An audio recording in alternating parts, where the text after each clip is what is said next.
3억 5천이면 예. 엄청난 부동산 거래인데 예. 내가 언제 매매 계약을 했고 언제 내 땅이 어디고 이거를 확인하지 않았단 말입니까 지금? 내 땅을 가봤죠. 거기 왜 안 가봐요? 그러니까요. 지금 말씀드리잖아요.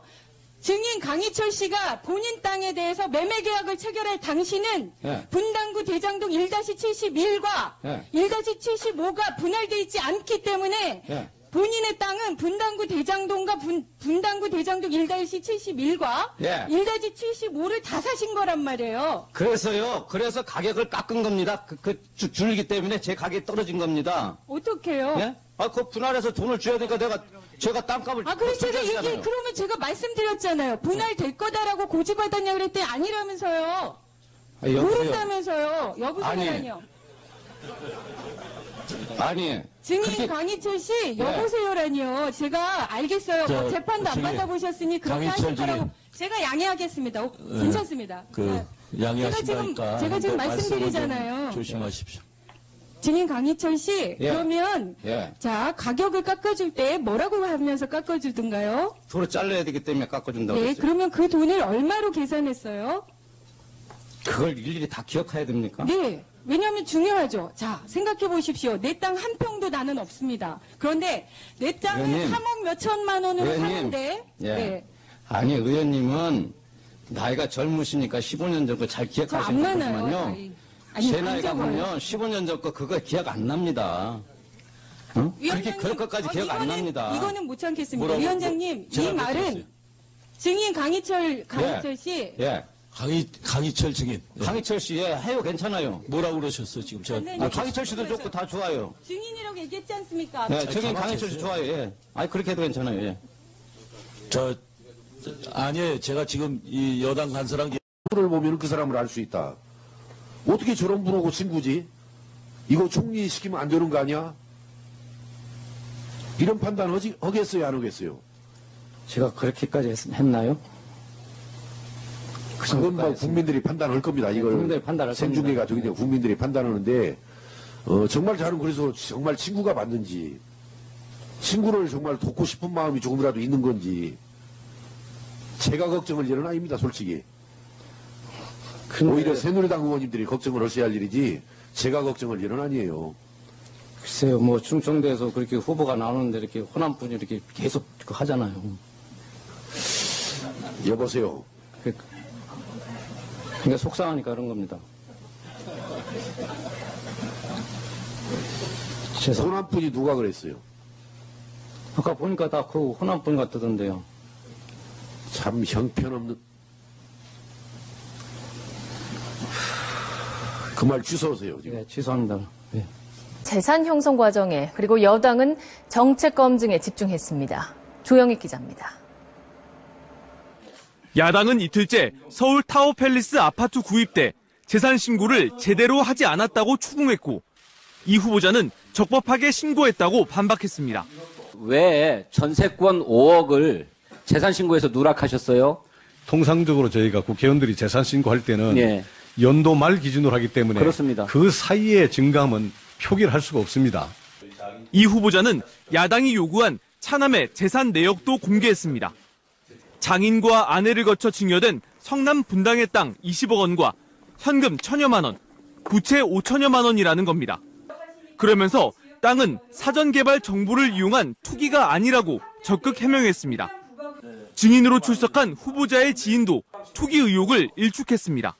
있는 사람들이나 노후에 가서 집 짓고 사는 거지 거기 투기는 절대 할 수가 없어요. 제가 투기하고 좋을 것 같으면 제가 안 팔았죠. 도지사 시절 해외 출장에 부인과 동반했다는 지적에는 전임자의 관행을 고려한 충남도의 결정사항이라고 답했습니다.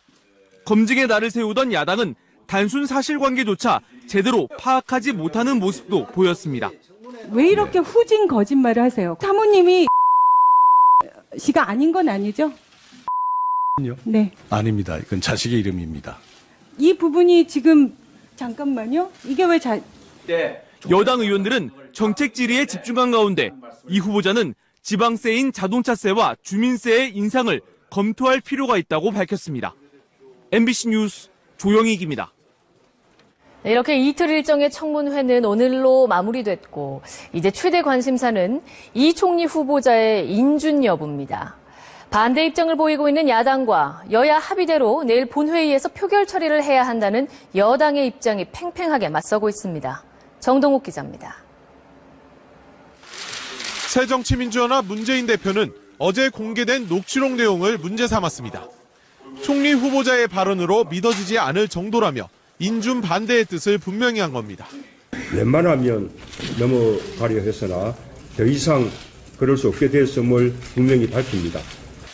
문 대표는 당대표 경선 과정에서도 호남 총리 발언으로 논란을 일으키며 이 후보자는 자격이 없다고 했었습니다. 그러나 새누리당 김무성 대표는 문 대표의 발언은 개인 의견일 뿐이라고 선을 그었습니다. 그러면서 여야 합의대로 내일 본회의에서 임명 동의안을 표결 처리해야 한다고 밝혔습니다. 어느 특정 개인의 어떤 의사를 가지고 된다 안 된다 이렇게 이야기할 문제가 아니라고 생각합니다. 새정치민주연합은 내일 의원총회에서 당론을 정하기로 했습니다. 인준 반대일 경우 본회의 반대 투표나 불참 또는 본회의 연기 제한 등의 유불리를 검토하고 있습니다. 새누리당은 야당을 설득하면서 본회의 단독 표결 가능성에도 대비해 의원 전원 본회의 참석을 통보한 것으로 전해졌습니다. 총리 임명 동의안은 과반 의석 이상인 여당 단독 처리가 가능합니다. 하지만 향후 정국이 급격히 얼어붙을 수 있다는 것이 부담입니다. MBC 뉴스 정동욱입니다. 네, 이번 청문회에서는 이완구 총리 후보자가 과연 기자들을 상대로 언론 외압성의 발언을 했냐 아니냐라는 거센 논쟁이 일었는데요. 자, 그렇다면 문제의 식사 자리에 함께한 기자들과 또 식당의 관계자들은 어떻게 받아들였을까요? 이어서 장재용 기자입니다. 서울 통이동의 한 음식점입니다. 이완구 총리 후보자가 지난달 27일 기자들과 김치찌개 점심 식사를 하면서 언론사 압박 전화, 김영란법 관련 발언 등으로 기자들에게 회유, 협박성 발언을 했다는 곳입니다. 그런데 당시 분위기는 농담과 큰 웃음소리가 오간 분위기였다고 식당 관계자는 밝혔습니다. 사기였어요. 웃고 계셨어요. 정말. 야당 의원들이 어제 추가로 공개한 녹음 파일에서도 김영란법 때문에 기자들이 초비상이다. 언론 자유를 위해 법 처리를 맡고 있다. 자기들이 검경에 불려다니면 막 소리 지를 거야 등의 대목마다 웃음소리가 들렸습니다. 야당 의원도 추임새 같은 웃음소리가 나온 것이 사실이라고 확인했습니다.